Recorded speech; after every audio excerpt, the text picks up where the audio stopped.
So far, the new year has been hazardous, as in hazardous waste. Every day seems to bring a new spill or discovery of trouble. The head of the Department of Environment, Great Lakes and Energy, Liesl Eichler-Clark, is here to talk about a long list of worry. And this year's elections could bring a record turnout in Michigan. Good news, right? But the warning buzzers are sounding over our ability to handle the turnout. We'll talk with Secretary of State Jocelyn Benson. Today is Sunday, January 19th, 2020, and this is Flashpoint. All right, welcome to Flashpoint. Good to have you with us this morning after a week when trying to keep up with the news kind of looked a little bit like this. The stories just kept coming and coming. Yes, articles of impeachment delivered from the House over to the Senate. The Chief Justice of the Supreme Court presiding and swearing in the 100 members of the jury. They all swore to be impartial, but it's a fair question whether any of them are, at heart, truly impartial at this stage. As that was happening, the president was signing phase one of the trade agreement with China, and the replacement for NAFTA, the USMCA, took effect as law. Any other week, those developments would have kept us busy enough, but they had to compete with the compelling stories of Lev Parnas, former colleague of Rudolph Giuliani, who needed a really big bus to fit all of the people he was throwing under it, from the president to vice president to the attorney general. Does it change the course of events in the Senate starting this coming Tuesday? Back here in Michigan, Lucy had even more trouble keeping up with the conveyor belt, just with the environmental worries that kept coming at us. We have talked about the ooze along I-696 and the spill into the Detroit River at Detroit Bulk Storage, but the questions keep outnumbering the answers, especially when we find bulk storage didn't have a permit to operate, and then the city told our Karen Drew they weren't sure how many others might be operating along the river without a permit.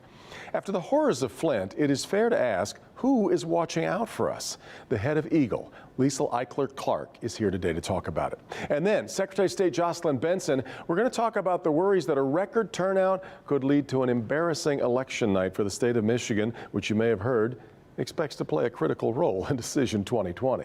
It's all this morning on Flashpoint.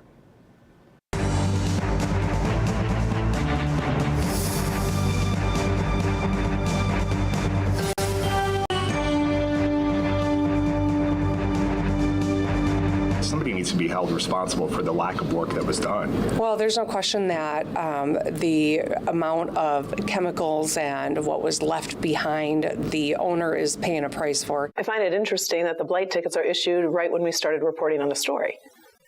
Coincidence? It is a coincidence. I start to hear on the news that the green ooze was coming out on the side of the freeway. And I have security cameras on my building. This exclusive surveillance video, shot late November of last year. In the video, you can see a person using heavy-duty equipment, removing items from inside electroplating services in Madison Heights. We found another company just slipping through the cracks in the city of Detroit, not knowing that it was happening. That is just some of, if I may say, the terrific reporting that's been done by my colleagues here at Local 4, Karen Drew and Hank Winchester. Unfortunately, their story list only seems to grow. From green ooze in Madison Heights to worries up in Sanilac County, from spills downriver to the dioxane plume threatening the water in Ann Arbor. Let's talk about all of it with the director of Eagle, the Michigan Department of Environment, Great Lakes and Energy, Liesl Eichler-Clark. Liesl, thanks very much for coming this morning. The fact that I don't know where to start, I guess, is a pretty good place to start. It is a target-rich environment for you. All of these different problems that seem to have bubbled up at once, but they've really been there for many, many years, decades in some cases. What's the one, if there's one, that keeps you awake most at night right now? Well, I think there's not a lot of good sleep right now, I think would be a good way to say it. So, you know, we have a lot of conversations, obviously, about the things that look immediate and the challenges that we're dealing with right in front of us. But we all know that we're also looking forward to continued high water levels. And so in the back of my mind, on top of all of the immediate incidences, it's how are we as a state dealing with the challenges of the high water levels in the Great Lakes. We talk a lot about shoreline erosion, but we all know that it's also inland lakes and streams as well. There are parts of our state that have been struggling with this for well over a year, where we've got people's homes and public health in jeopardy. So there's a fairly long list. A long list. Then we also have the PFAS. When you start talking about all that inland water, what's in it? Although we did have the House passed a measure on that. Will remain to be seen what that does for us. I've talked to a number of to members of Congress in the past week. I've talked to local leaders who are working on the ground on these problems, and a lot of them believe that Eagle is just kind of overwhelmed, that you don't have the resources or the people to handle all these problems. Well, I would say I'm really proud of the team that I work with. And so I have been on the ground with this team for about a year now. I will say that I think, as you said in your opener, this is an agency that has a legacy of Flint. We have a trust bucket with a hole in the bottom of it. We get that. I have no concerns whatsoever about the experience, expertise, and the professionalism of the staff. That being said, I know we got to go above and beyond every time. We got to go above and beyond to communicate and to meet communities where they're at. And so I do feel like some of the recent examples show us great experiences in that capacity, right? So our team has gone above and beyond and done things like public hearings and additional outreach that has really helped to share the information about what's going on at some of these locations. But we always have to do more, and we get that. I have no doubt that we've got a lot of people that are working very hard and very long hours right now. But the question becomes, do you have the teeth to actually, are the laws in place that give you the strength and the prosecutorial power that you need? Because I sometimes feel like you're waiting on the Attorney General to get busy with some things. And she this past week said, well, we're waiting for our marching orders from Eagle. Yeah. Yeah, we're working closely together with the Attorney General's office, but I think there's a really good question here. So to me, there's multiple pieces, right? So there's people, there's technology, and then there's the policy framework, right? And so I have had numerous conversations with our friends at the legislature as well as with the administration about what do we want to see from a policy framework perspective. So that conversation is ongoing. Frankly, we're doing incident reviews of a variety of the recent challenges. I want more answers from my team, not seeking retribution, but how can we get better? Let's figure out how we can strive towards excellence and do a better job as we're implementing these challenges. Well, there's getting things better, but there's also holding a lot of people accountable. And we've got people in fact, in some cases, you've got businesses that have been out of business for decades, but their debris, their garbage, the chemicals, whatever, are still there. In fact, that's the case we have in Ann Arbor, isn't it, with the dioxane plume? That company is no longer even in business that's responsible for it. So they're not in business, but they sold and renamed. So there is still a responsible party, but you raise a really good point, which is some of the sites in Michigan are state sites where the taxpayer is going to be on the hook for the cleanup. And we got to do that effectively and efficiently, either us or EPA, right? And we'll partner with the locals to do that. The other sites in Michigan have responsible parties. And when there are responsible parties, we want to do everything in our capacity and in our power to make sure that that cleanup is paid for and done by the responsible party. Let's get to your relationship with the EPA, Yes. because I'm not sure which horse leads the other horse in this. Sometimes people want to, I think sometimes people think that Eagle needs to lead and bring the EPA in. EPA sometimes seems to be that they're the first line of responsibility. Where is it? Because Eagle has been really criticized for the EPA had money, Superfund money, ready to spend in Michigan, and Eagle, or whether it was the MDEQ at the time, I'm not sure actually when that was, basically told them, no, we've cleaned this up, we don't need the money anymore. First rule of government spending is never give back the money. I completely agree. You don't get it the next time around. Completely agree. So who's the first line of responsibility? Is it Eagle or is it the EPA? I know this is not an answer people like, but it really does depend on the site. It depends on who can bring bigger resources to bear and make a better impact, right? So we work closely with our partners at Region 5, and even just yesterday, there are conversations about what's the best path forward on some of these projects, like the Gelman Challenge in Ann Arbor. So I know it's not a clean answer. That's the dioxane plume, by the way. Exactly, thank you. But it's not a clean answer, but it's an important answer because we want to make sure that we're getting the most resources and the fastest cleanup. Whether it's EPA, in some cases, it needs to be Superfund and it's EPA. In some cases, the agency can do better. Eagle can do better. And we want to partner, I got to be clear, we want to partner with our locals all the time. Our locals know what's going on the ground.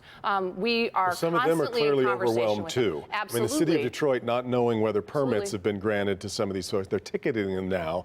But I'm not sure that's a couple $1,000s is not going to really is not what we're talking about with the cleanup. I want to go back to what you talked about with trust.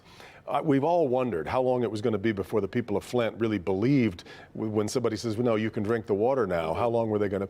But I think we continually see new problems with that. We're now being told that the water in the Detroit River hasn't been affected by this spillage, but then it turns out where they're testing the water from is upriver from where the problem is. The take-in site is actually, it's also on the closer to the Canadian side that is the Detroit side. So how can people be assured that they're really getting the right testing being done? Yeah, well, I mean, the testing locations are really critical, and we work really closely with the Great Lakes Water Authority, right?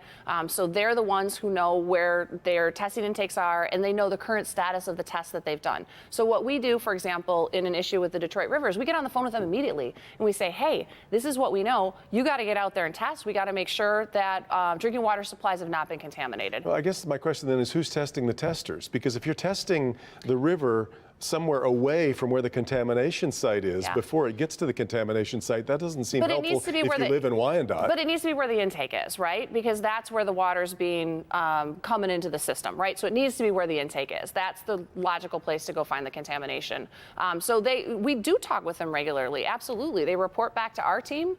Drinking Water Environmental Health Division has regular conversations with drinking water systems across the state. And let's keep in mind that it's not just the municipal drinking water systems. We still have 25% of the Michigan population is on well water, right? Yeah. And, you know, we all know in the Thumb in particular, there's a high levels of arsenic. There's challenges across the state from a well water perspective. So, you know, there are a lot of things that go into making sure that drinking water is as safe as possible for our residents. How worried are you about the PFAS problem? So I am continually encouraged by the work of the Michigan PFAS Action Response Team, the MPART group. This started under Governor Snyder. Governor Whitmer continued it. It's a cross-agency conversation. We are working tactically to get drinking water standards in place. So this MCL process is ongoing. We were directed by the governor to do that in the spring, and we've got public hearings right now on that. We're getting tons of good comment, and that's going to be another way that we can have an administrative action in place that can help protect Michiganders. You know, but we've got to keep taking every step that we can. And I'm sure you know the governor, the attorney general, and I announced the lawsuit against the manufacturers this week as well. So we're going to stay active on this. I worry, and I know this is part of what keeps you awake, is trying what you don't know. And we probably would not have understood how bad the problem was in Madison Heights if the green ooze hadn't suddenly shown up on 696. We don't know how many problems that's caused before, but isn't that a bigger problem? How much is in this, as you mentioned, we were talking before going on the air, decades and decades of being an industrial powerhouse.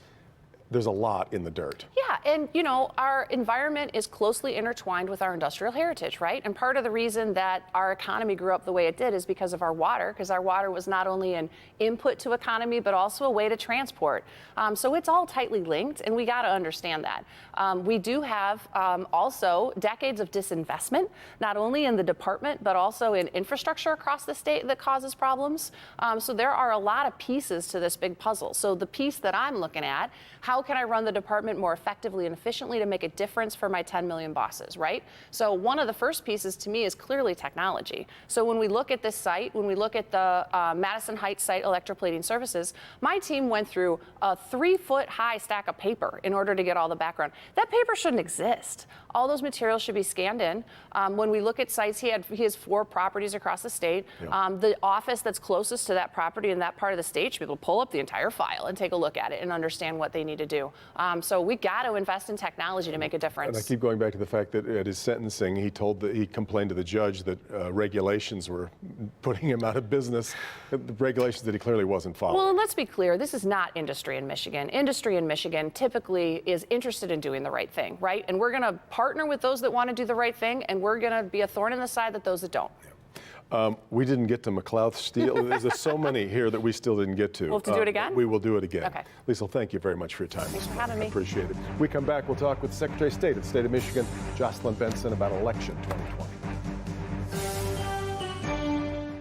Is your house cold and drafty? Are your energy bills through the roof? With Michigan's winter being so unpredictable, you cannot afford not to insulate your home another winter. Stop bleeding money. Insulate your walls and attic. Cut your energy bill up to 50% with Ace & Sons. Always there for you. Come experience the Gowling difference at Gowling Alfa Romeo of Birmingham.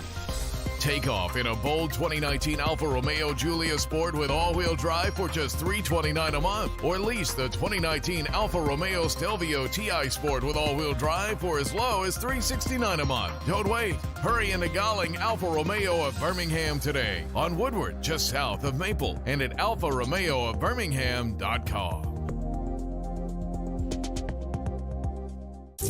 So, Michael, you're never going to guess who I talked to yesterday. Jason called me from California. Win. Michael, are you listening to me? Sorry, I was thinking about something else. Go ahead. Of course, they did dig up the backyard, and that was a little... Welcome winter. Joe's Produce Gourmet Market in Livonia will create lasting memories with our fresh handmade pasta. Sit fireside with a smooth glass of fine wine. Joe's carefully selected, tasty, in-season produce, fresh seafood, succulent meats, homemade bread, and desserts really hits the spot during the winter months. It's simply the best. Joe's Produce Gourmet Market, always in season.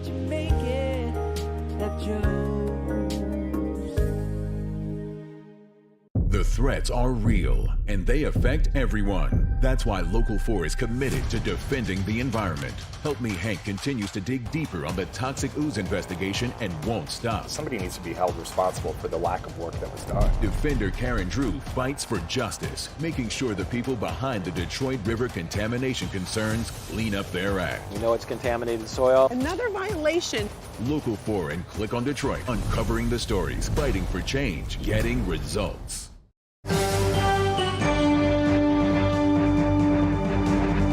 If you were with us last week, you know our pollster Richard Zuba is finding almost unmatched interest among voters in this year's election. That is now creating some worry over our election systems. Our Secretary of State fears we could be in the middle of a perfect storm come Election Day. Well, let's talk about it with Michigan Secretary of State Jocelyn Benson. Great to have you back on the program. Thanks for having me.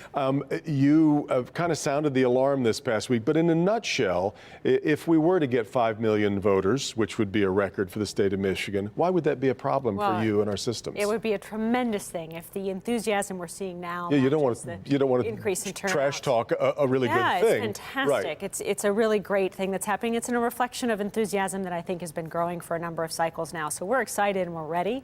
We're also just recognizing that this is the first series of statewide elections where these new rights will be in place that voters enacted in 2018, including people can now have the right to vote from home at any point. An absentee ballot. Right, exactly. Anybody can ask for one. Exactly. Anyone can. You have a right to do that. And so we're anticipating more people will. And so, which again is a great thing. It's a convenience we want to provide our voters. Well, some would say isn't it a convenience for you that the vote is turned in early? Doesn't it make it easier? But you're not actually allowed to start counting the vote until 7 a.m. Election Day. Our current law hasn't yet caught up to our constitutional protections, and that's essentially what we have here. In the 28 other states that allow people to vote from home or vote by mail, the clerks can also start processing those ballots as they receive them so that they're ready to go and be counted on Election Day, or even processed sooner than that. Our statutes don't yet allow that. A number of clerks on both sides of the spectrum have called for that.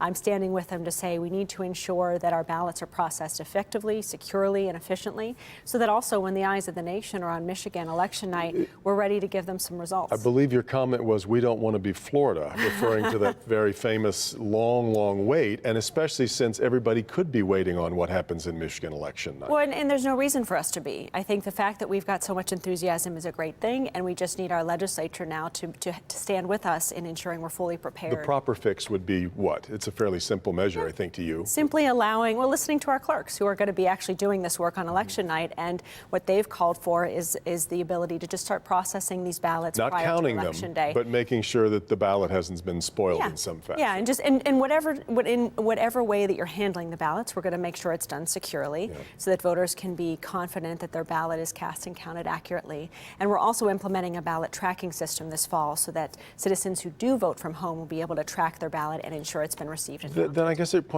raises the question: are our systems that much worse than the rest of the country? Because everybody's going to have high voter turnout this year, it would seem. Yeah, and our infrastructure is ready for it. We're working right now, hopefully with the legislature, to address these small changes that we want to be prepared. But beyond that, we're ready. We've got secure mechanisms in place. I convened an election security task force last next year to start piloting risk-limiting audits around the state so we can audit our election machines, making sure they're accurately counting our paper ballots.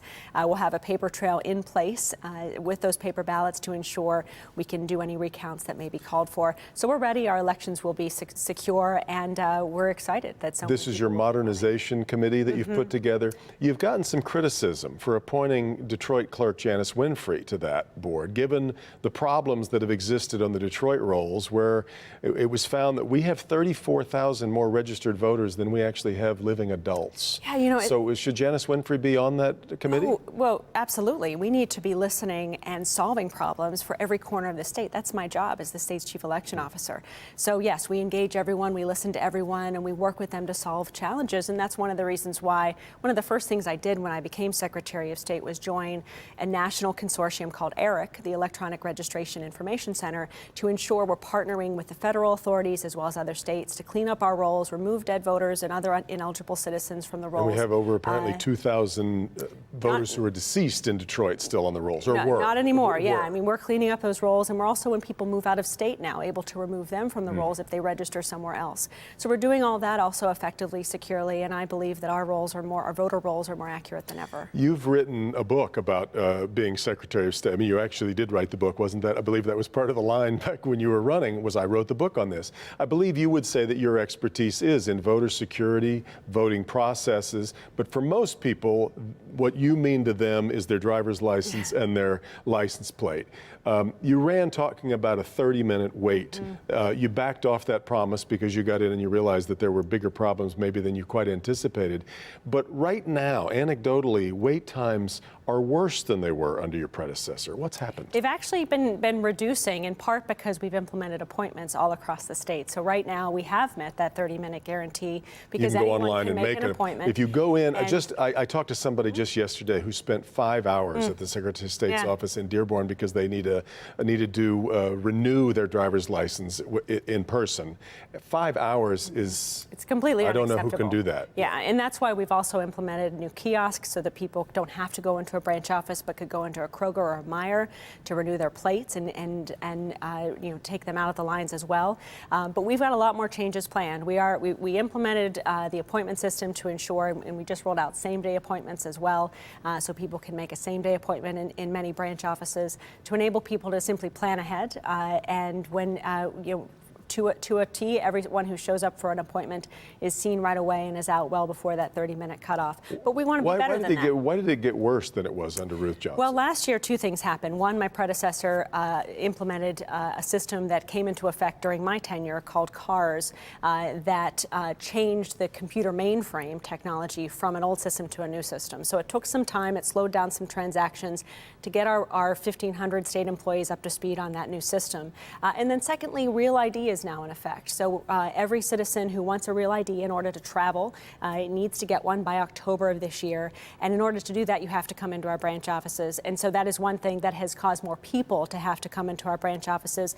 But this is an issue that's been decades in the making by past decisions to close a significant number of branch offices, particularly in the Detroit metro But you knew about those things when you promised the 30-minute Right, guarantee. And that's why we worked internally to create the appointment system to give anyone that opportunity to get in and out in 30 minutes. Can you talk about how important that the Real ID, it puts a star in the upper right-hand corner of your driver's license. Should everybody get that? Just people who travel? It's a federal security requirement implemented after the 9/11 security recommendation. So it's really required for anyone who wants to travel domestically on an airplane or enter a federal facility after October of this year. So we are encouraging everyone to get them. You can find out more at michigan.gov/RealID, but you don't need one in order to drive. Your state ID or your regular driver's license is sufficient for state purposes here in Michigan. Lastly, for people who want to make their vote, go back to voting, for people who want to make their voting experience as easy as it can be, is it best to get an absentee ballot then? We're encouraging people to take advantage of the fact that you can register to vote automatically right now through our offices or up to and on election day in your local clerk's office.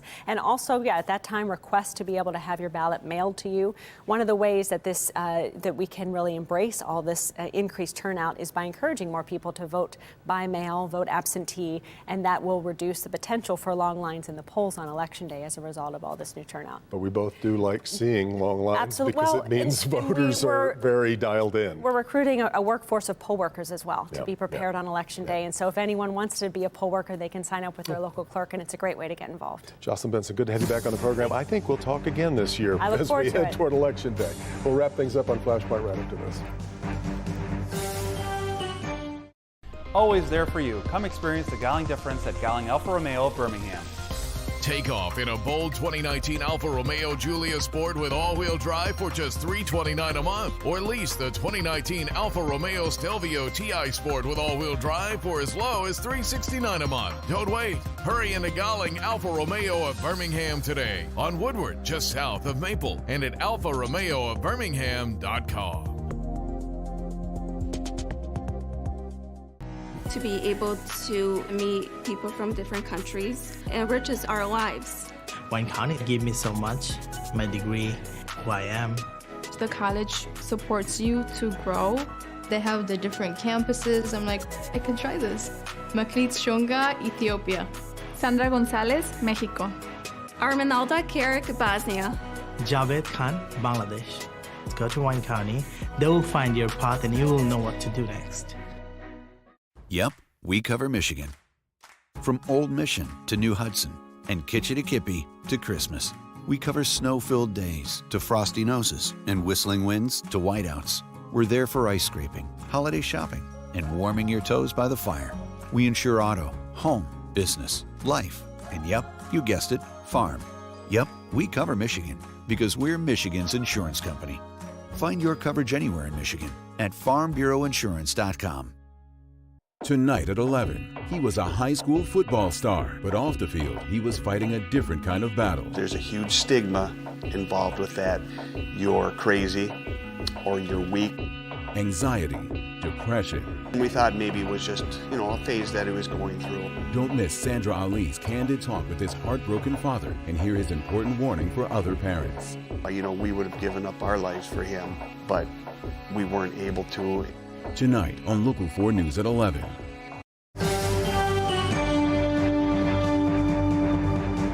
Historic and busy week ahead as we expect Tuesday the Senate proceedings in the impeachment of President Donald Trump get underway. We'll have it covered for you here on Local 4 and on NBC. Meet the Press coming up next. Have a great week. We'll see you next time on Flashpoint.